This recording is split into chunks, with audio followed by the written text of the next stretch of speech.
What happens when a really cool brand fumbles their packaging? We're about to find out. Today we're talking about a very cool product in not so cool packaging, and we'll talk about what they did and where they messed up. Today, we're talking about the Spotify car thing. I think we'll go with a little Bohemian Rhapsody, gentlemen. Good call.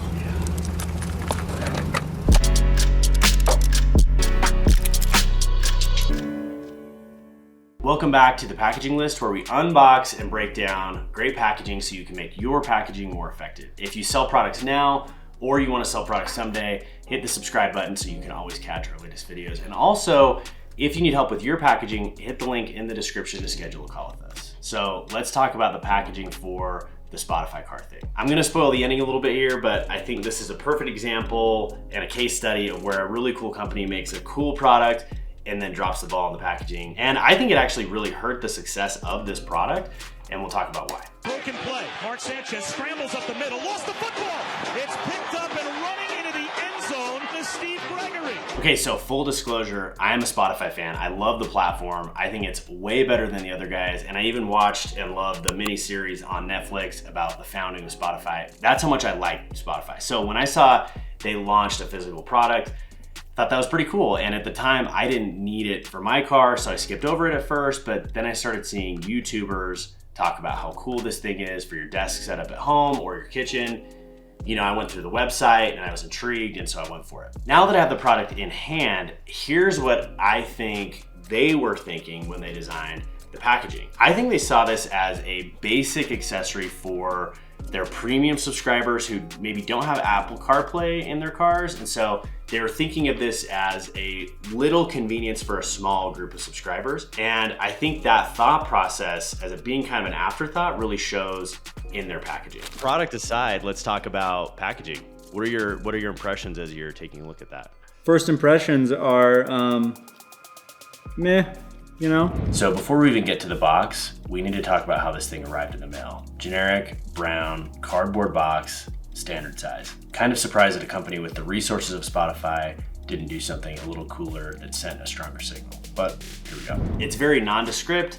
There's nothing really cool or different going on. It's literally just like, hey, here's that thing you ordered from our site. So what could they have done instead? Well, when we sit down with a client, our strategy team is always trying to find the bigger question we can be asking. You know, the basic question is, how do I put a wrapper on the product and protect the product to ship it? But we would have liked to have asked a much bigger question. Something like, hey, how could we, Spotify, who's a digital-only app-based company, maybe break into the world of physical devices to play music by creating an unboxing experience that signals to our customers, like, this is a new way to listen to the app that you love so much? Or in simpler terms, how could we, Spotify, bring the awesome user experience that our customers love about our app into the real world through a device? And then once we had that big goal in mind, we would have said, how can we make the packaging communicate how different, unique, and bold this product is? I think if they would have asked this question and applied it to the packaging, the product would have been way more successful. Instead of it being this weird little niche product for people who don't have CarPlay in their cars, it could have become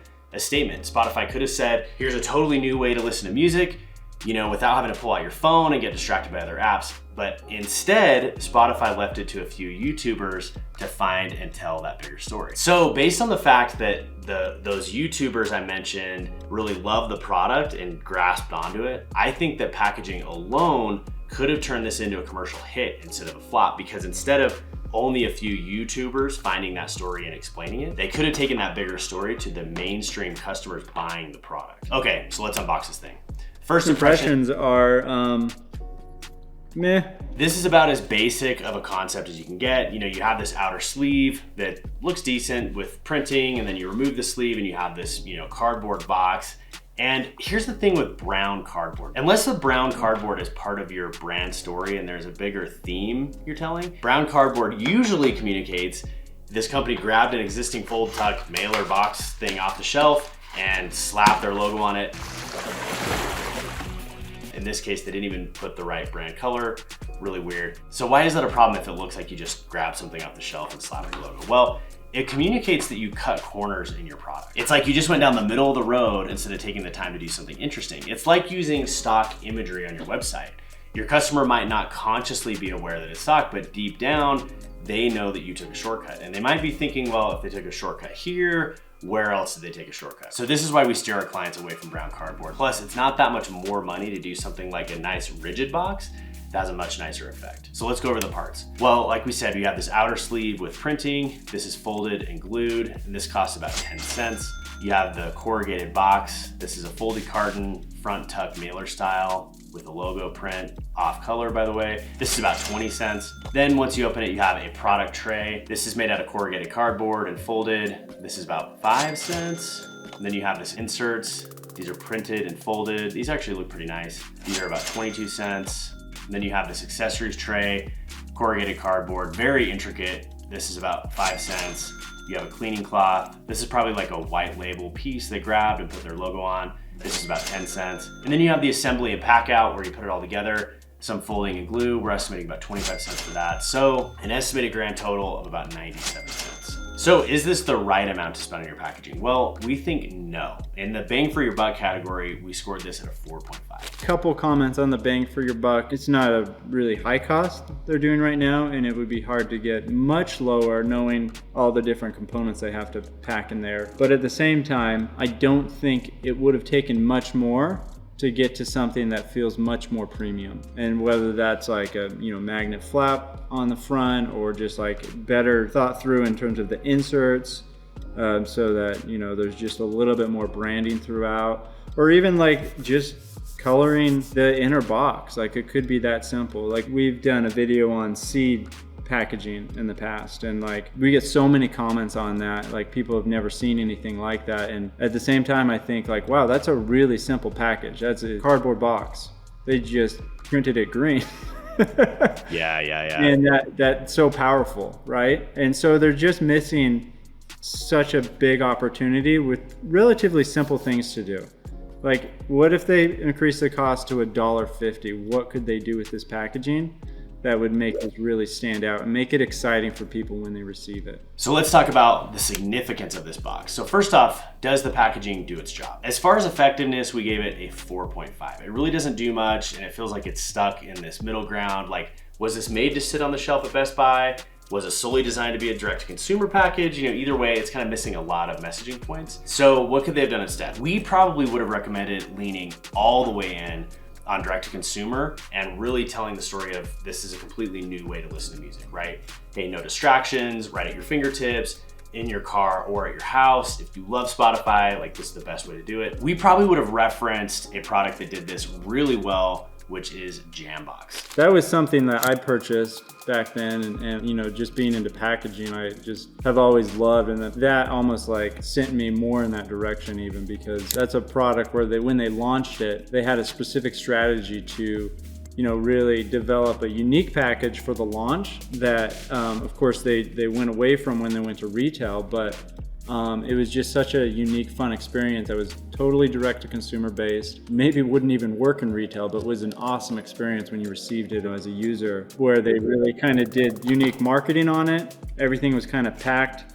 So like everything, it really had good intention. Every layer you went through had different coloring. Not that we have to replicate that exactly with Spotify's doing, but like, I guess just having that sort of strategy and getting people excited so that you don't have to drop your price point. Jambox probably held on to their price point or even raised it after their first launch, Yeah, they were dominant for a long time, I think, because of that. Let's talk defendability, and that's pretty bad. We scored it at a 3 because there's just nothing unique at all going on here. It's not very defendable. You might not even realize this brand is Spotify. You might think the brand is Car Thing and they have like a license to use Spotify as a service. Here's what we would have done. If we were in the room, we would have reminded the Spotify team that your packaging is the first impression you make with the customers, and it sets the tone and expectations for the product. Your packaging can be like having somebody that goes ahead of you who's nudging your customers and saying like, hey, pay attention, this is awesome. Or if you drop the ball, it's like having somebody say, hey, here's that thing you ordered from that app, right? It's really weird. Had they invested more effort and a bit more money, we think they could have turned this into a hit with a cult following. Let's talk execution. We scored this at a 3.5. Like we mentioned, the brown cardboard just feels like they put very little thought into this, and they skipped the shake test. When I first opened the box, the main unit was out of its little tray, which drives me crazy.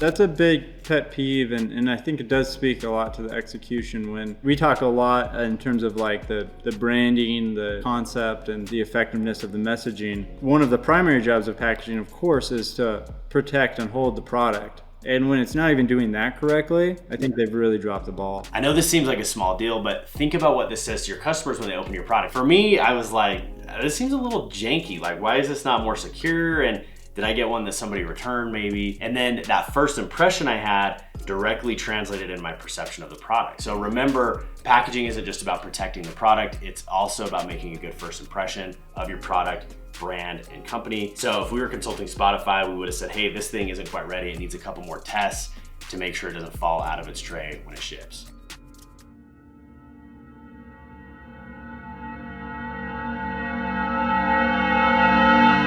Sustainability, we scored at an 8.5. Although we don't really think they did it on purpose, it just so happened they used recyclable materials. So that is one plus they have, is it's a very recyclable product. But they could have made it a 10 if they had used some material or some cool element, maybe even from Sweden, where they're based, that would have really added a layer onto that brand story. That would have been pretty cool. So to score this thing, bang for your buck, we gave it a 4.5.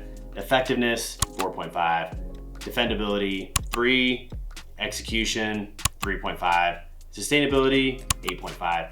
This gives us a weighted score of 43.75, which is pretty bad. For a first physical offering from such a cool brand, we really wish this would have been way higher. So what can we learn from this packaging that you can take into your packaging? First, match your packaging to your sales channel so it can be more effective. Like we said, the Spotify car thing is an example of being too much in the middle. It wouldn't really grab you at retail, and it also doesn't really have a meaningful experience for a direct-to-consumer play. So if you're selling at retail, think about how your packaging can really sell your product and make it stand out. And if you're direct-to-consumer, think about how your packaging can communicate your brand story and values and make this really cool first impression, maybe increase the shareability and virality of the product. Second, invest the right amount to make the right impression. So we estimate they spent about 97 cents on their packaging, but imagine if they'd spent even like $2.50 or $3.50 and made something really memorable. That extra investment probably would have directly impacted their marketing budget or the conversion rates on the site, because they would have had more shares or something like that, and they still would have come out ahead. The third takeaway, ask bigger questions. Instead of asking, how do we put a wrapper on this thing? Ask, could the packaging alone open up other sales channels? Could it make it more shareable? Could it make it more giftable? Maybe you could ask, with my product, is it important or valuable to make a big impression and communicate our brand story? And if so, maybe it's worth investing in that. Okay, that is the packaging for the Spotify car thing. Really wish this would have been a success story, but sometimes we can learn more when companies drop the ball. We're estimating 97 cents per unit. We gave it a score of 43.75. Let us know in the comments what we got right, what we got wrong, and let us know what packaging you want to see us break down. Last thing, if you're worried that your packaging is a lot like the car thing and you want to make something more significant, hit the link in the comments to book a call with us and let's chat about your product. We'll see you next time.